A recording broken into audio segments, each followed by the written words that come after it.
Warga Yakum yang dikasihi oleh Tuhan kita Yesus Kristus, berjumpa kembali dalam perenungan Yakum Fellowship pada saat ini. Dan sebelum kita merenungkan sabda Tuhan dan menghayati firman Tuhan ini, mari kita berdoa. Segala puji syukur kami naikkan kehadirat-Mu Tuhan, karena Engkaulah yang empunya kehidupan kami, yang menata dan menguasai kehidupan kami. Dalam kuasa yang sudah Tuhan anugerahkan kepada kami untuk kami menjalani hari-hari kami membutuhkan Engkau sebagai pegangan, kami membutuhkan Engkau untuk menuntun langkah kaki kami, sehingga dalam setiap kehidupan, pekerjaan, kehidupan bermasyarakat kami, pribadi lepas pribadi dan keluarga lepas keluarga, boleh tetap kuat sesuai dengan surut kehendak Tuhan. Melalui firman Tuhan, kami boleh mengenal Engkau, dan melalui firman Tuhan, kami boleh mengerti apa yang Engkau kehendaki di dalam seluruh kehidupan kami. Untuk itu Tuhan, kami mohon dengan kerendahan hati, berfirmanlah atas kami semua, dan layakkanlah kami untuk menerima dan mendengarkan sabda Tuhan, bahkan menolong kami melalui Roh Kudus-Mu, agar kami juga mampu melakukan sabda Tuhan di dalam kehidupan kami. Inilah doa dan permohonan kami, ke dalam tangan pengasihan Tuhan kami berdoa dan bersyukur. Amin. Saudara-saudara yang dikasihi oleh Tuhan kita Yesus Kristus, bacaan kita pada saat ini terambil dari Yeremia 27 ayat ke-5 sampai ke-8 yang berbunyi demikian. Akulah yang menjadikan bumi, manusia dan hewan yang ada di atas muka bumi dengan kekuatanku yang besar dan dengan lenganku yang terentang, dan aku memberikannya kepada orang yang benar di mataku. Dan sekarang aku menyerahkan segala negeri ini ke dalam tangan hambaku, yakni Nebukadnezar, Raja Babel, juga binatang di padang telah kuserahkan supaya tunduk kepadanya. Segala bangsa akan takluk kepadanya, dan kepada anaknya, dan kepada cucu-cucunya, sampai saatnya juga tiba bagi negerinya sendiri. Maka banyak bangsa dan raja-raja yang besar akan menaklukkannya. Tetapi bangsa dan kerajaan yang tidak mau takluk kepada Nebukadnezar, Raja Babel, dan yang tidak mau menyerahkan tengkuknya ke bawah kuk Raja Babel, maka bangsa itu akan kuhukum dengan pedang, kelaparan, dan penyakit sampar. Demikianlah firman Tuhan, sampai mereka kuserahkan ke dalam tangannya. Demikianlah sabda Tuhan yang menjadi perenungan kita. Berbahagialah kita yang menghidupi dan menghayati firman Tuhan ini dalam kehidupan kita. Haleluya. Warga Yakum dikasihi oleh Tuhan kita Yesus Kristus, ada sebuah kata yang sering kita dengar ataupun kita sering sebutkan, kata ideal. Ketika berbicara kata ideal, maka kita mungkin memiliki persepsi, asumsi, atau gambaran apapun juga. Semisal saat ini saya memberikan contoh tentang gambaran ideal struktur atau berat badan atau kondisi tubuh dari manusia pada umumnya. Akhir-akhir ini sering dengan istilah body shaming atau istilah yang muncul karena suatu perbuatan untuk mengomentari atau mengkritik fisik, baik itu diri sendiri maupun itu orang lain. Dan caranya atau makna dari kritik terhadap fisik itu adalah negatif. Seringkali ketika kita mengatakan body shaming, maka kita akan melihatnya sebagai sebuah gambaran ideal dari berat badan yang ideal, maka itu suatu gambaran yang harusnya seseorang memiliki tubuh seperti itu. Oh, kalau tinggi badannya sekian, maka berat badannya harus sekian. Oh, seorang model gambarannya ideal tubuhnya atau fisiknya itu berat badannya sekian dan tingginya sekian. Sehingga kata ideal menjadi sebuah gambaran atau pola yang seharusnya. Dan ini ternyata membawa makna negatif ketika hal itu muncul di akhir-akhir ini sebagai bahan kritikan yang ditempatkan kepada orang lain untuk mengkritik tubuh atau fisik seseorang dengan makna atau maksud yang negatif. Contoh lainnya misalnya, dalam sebuah perusahaan keluarga atau family business begitu ya, tentu kita akan berpikir, oh kalau nanti orang tuanya sudah tidak ada, maka penerusnya adalah anaknya. Idealnya adalah direktur penggantinya atau pemimpinnya itu adalah anaknya. Kembali kita melihat sebuah pola atau kita punya cara pandang berpikir soal ideal. Sebuah kata yang dapat dimaknai sebagai suatu ide yang nilainya itu semuanya sempurna. Ketika kita bicara soal ideal, kita akan melihatnya bahwa nilai yang ada dalam objek atau subjek itu sempurna. Tidak ada yang bercela mungkin, tidak ada yang cacat mungkin. Sehingga sesuatu yang ideal itu adalah gambaran yang sering kali kita kaitkan dengan seharusnya. Padahal yang seharusnya itu belum tentu ideal, bukan? Seharusnya, idealnya, pengganti saya adalah si A, si B, dan si C kalau saya adalah seorang pemimpin. Karena dengan begitu, kita sudah memiliki gambaran seharusnya dan yang lain tidak ideal. Dan mungkin masih banyak contoh-contoh lain ketika kita memberikan atau mengenal atau kembali mengingat dengan kata ideal pada saat ini. Namun ternyata jemaat Tuhan, warga Yakum yang dikasihi oleh Tuhan kita Yesus Kristus, kita perlu mencermati firman Tuhan saat ini. Karena tampaknya ada hal yang tidak ideal yang disampaikan oleh firman Tuhan kalau kita membaca dalam kacamata kita sebagai sebuah atau sebagai manusia biasa. Pada ayat yang ke-6 saya akan membacakannya. Dan sekarang aku menyerahkan segala negeri ini ke dalam tangan hambaku yakni Nebukadnezar, Raja Babel, juga binatang di padang telah kuserahkan supaya tunduk kepadanya.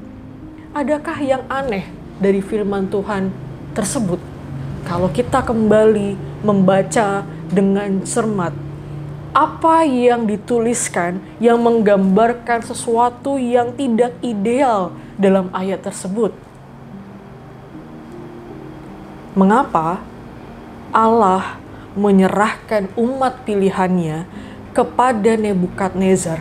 Bahkan seluruh ternak, seluruh bangsa Yehuda harus tunduk kepada Nebukadnezar, Raja Babel yang terkenal dengan jahatnya, kerasnya, kejamnya dalam masa pemerintahannya, serta Allah melegitimasi Nebukadnezar sebagai hambanya. Kalau kita cermati, ini adalah sebuah firman Tuhan yang tidak pada umumnya Yeremia menyampaikan firman Tuhan kepada umat Yehuda tentang apa yang menjadi pesan Allah pada saat itu. Fakta tentang Raja Nebukadnezar itu apa saja? Yang pertama, dia memerintah cukup lama selama 43 tahun. Dalam pemerintahannya dia menyembah Dewa Marduk, bukan kepada Allah. Menyerang Yehuda sampai 2 kali. Bahkan dia juga melakukan perhentian atau menghentikan pemberontakan terhadap Raja Zedekia yang merupakan anak dari Raja Yosia dengan mengepung Yerusalem, bahkan juga menghancurkan Yerusalem, tembok-tembok Yerusalem, dan lain sebagainya. Artinya faktanya bahwa pemerintahan dari Nebukadnezar itu kejam, itu jahat, tidak pada gambaran ideal seorang raja. Tetapi Allah memberikan umatnya kepada Raja Nebukadnezar supaya mereka tunduk. Ini adalah gambaran yang tidak ideal. Maka mungkin kita perlu mempertanyakan apa alasan Allah memberikan firman Tuhan ini kepada Yeremia untuk disampaikan kepada umat Yehuda pada saat itu. Kepada raja-raja yang ada saat itu supaya mereka mau tunduk dan hidup di bawah kekuasaan pemerintahan Nebukadnezar. Yang pertama adalah Allah ingin menertibkan umatnya. Alih-alih ditertibkan dengan cara yang lain dari apa yang sudah dilakukan Tuhan kepada umatnya, justru malah Allah memberikan umatnya kepada Nebukadnezar dan membuang mereka ataupun mereka masuk ke dalam kekuasaan wilayah Babilonia atau berada di tangan Raja Babel. Ini sebuah hal yang tidak lazim, menertibkan umatnya. Kurang cukupkah selama 40 tahun umat Israel itu ditata, dibentuk mentalitasnya, dibentuk karakter dan integritasnya ketika keluar dari Mesir untuk menuju tanah Kanaan? Masih kurangkah cara Allah untuk menertibkan umat Israel pada saat itu? Sepertinya masih kurang. Kita melihat betapa rapuhnya umat pada saat itu. Sebagai umat pilihan Allah yang berjalan dari Mesir menuju tanah Kanaan, mereka dalam situasi yang rapuh, mentalitas yang rapuh, spiritualitas yang rapuh, dan mereka rapuh pada kehendaknya sendiri, bukan pada kehendak Allah. Hal lain yang mungkin perlu kita cermati, generasi yang masuk di tanah Kanaan bukanlah generasi pertama yang keluar dari tanah Mesir. Ada pergantian generasi yang terjadi di kala perjalanan bangsa Israel pada saat itu. Menghadapi generasi-generasi yang berbeda pada saat itu, bisa saja kita melihat mentalitas yang terbentuk pada umat yang keluar dan yang masuk ke tanah Kanaan itu sama.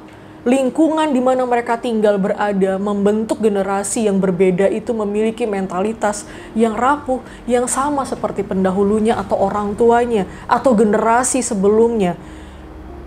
Ini menjadi sebuah catatan ataupun menjadi sebuah reminder. Bahkan di tempat kerja kita pun ada sebuah perbedaan generasi yang kita hadapi. Setiap generasi atau situasi saat ini akan mempengaruhi bagaimana generasi-generasi itu akan bertumbuh. Bahkan perlu diingat, melalui firman Tuhan saat ini kita melihat umat Israel yang masuk ke tanah Kanaan mewarisi mentalitas dan spiritualitas para pendahulu yang keluar dari tanah Mesir. Sehingga itu kita boleh merefleksikannya, potensi itu pun dapat terjadi di tempat kita.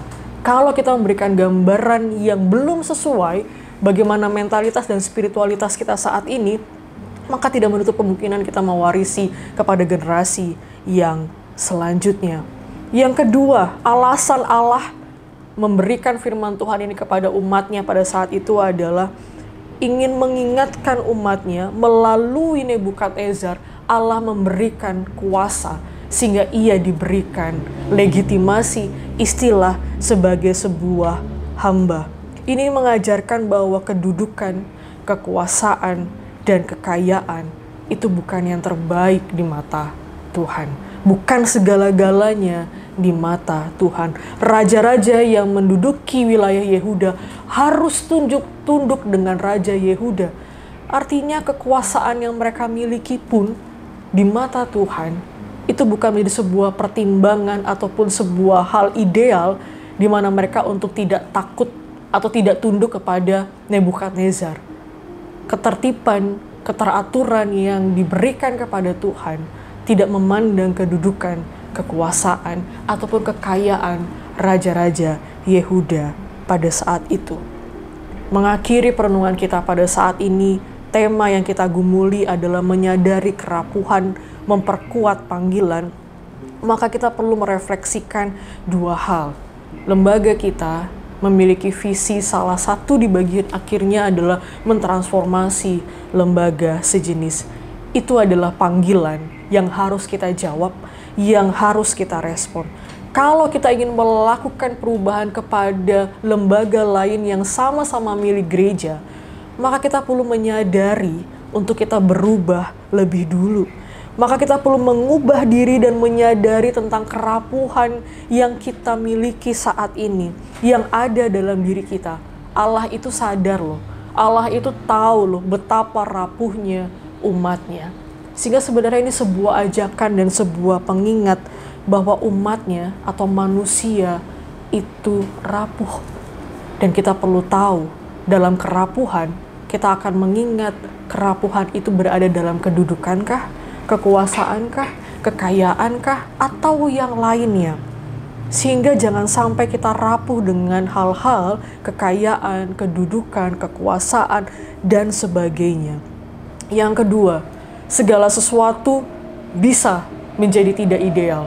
Apa yang ada dalam pikiran benak kita, oh idealnya sebuah transformasi organisasi adalah ABCD dan lain sebagainya. Ya, itu ideal menurut kita.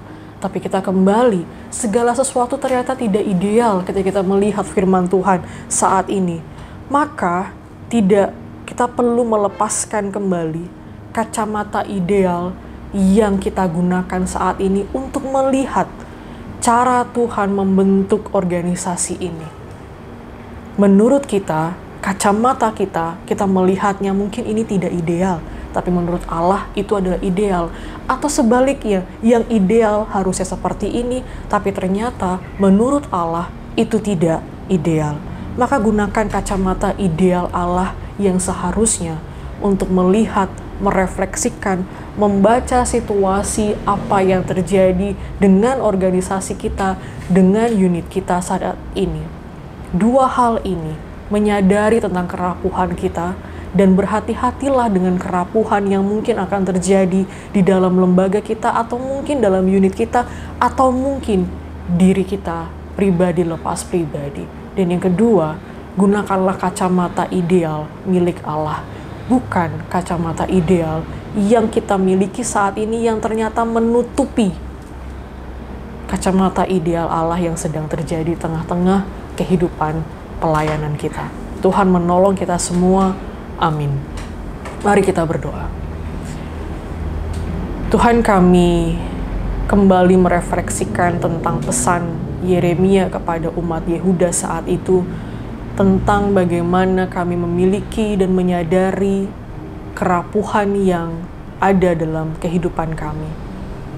Kerentanan yang mungkin terjadi datang dalam kehidupan pelayanan kami, sehingga segala sesuatu yang kami pikirkan itu ideal ternyata tidak terjadi seperti harapan dan gambaran kami. Tetapi itu menjadi sebuah hal ideal menurut gambar Allah. Oleh karena itu Tuhan, bantu setiap kami untuk mengerti dan memahami cara Allah menata, mengatur, menertibkan, mengelola organisasi ini, cara Allah mengatur, mengelola pekerjaan kami, cara Allah mengelola unit kami, bahkan cara Allah mengelola diri kami masing-masing, agar kami tahu bahwa apa yang Tuhan lakukan itu adalah sesuai ideal menurut gambar Tuhan dan cara Tuhan. Sehingga kami membutuhkan kerendahan hati melihat ini semua, Tuhan. Di dalam setiap karya pelayanan kami, berikanlah dan anugerahkanlah kami hikmat untuk kami bisa melihat dan menilik kembali pelayanan yang sudah kami berikan, apakah sudah benar-benar sesuai dengan ideal gambar Tuhan yang Tuhan berikan atas kami semua. Bapa, berkati seluruh pelayanan kami, para organ, para pemimpin unit kerja, bahkan seluruh jajaran direksi dan juga karyawan Yakum, untuk kami bisa melihat panggilan kami di dalam mengerjakan karya pelayanan penyembuhan di Yakum, panggilan kami untuk mengerjakan, menghadirkan damai Tuhan yang sudah Tuhan berikan bagi kami dan menurut cara Tuhan. Bantu kami untuk kami melihat kembali dan mengevaluasi diri kami dalam setiap tindakan, perilaku, pikiran yang sudah kami perbuat di tengah-tengah pelayanan kami. Tuhan, kami ingin menyerahkannya, segala hal baik, segala hal yang mungkin sedang tidak baik yang terjadi dalam lingkungan organisasi kami, unit pelayanan kami, kiranya Tuhan turut campur tangan di dalamnya. Inilah doa dan permohonan kami Bapa yang kami naikkan dan alaskan dalam nama Tuhan kami Yesus Kristus, Juru Selamat kami yang hidup. Amin.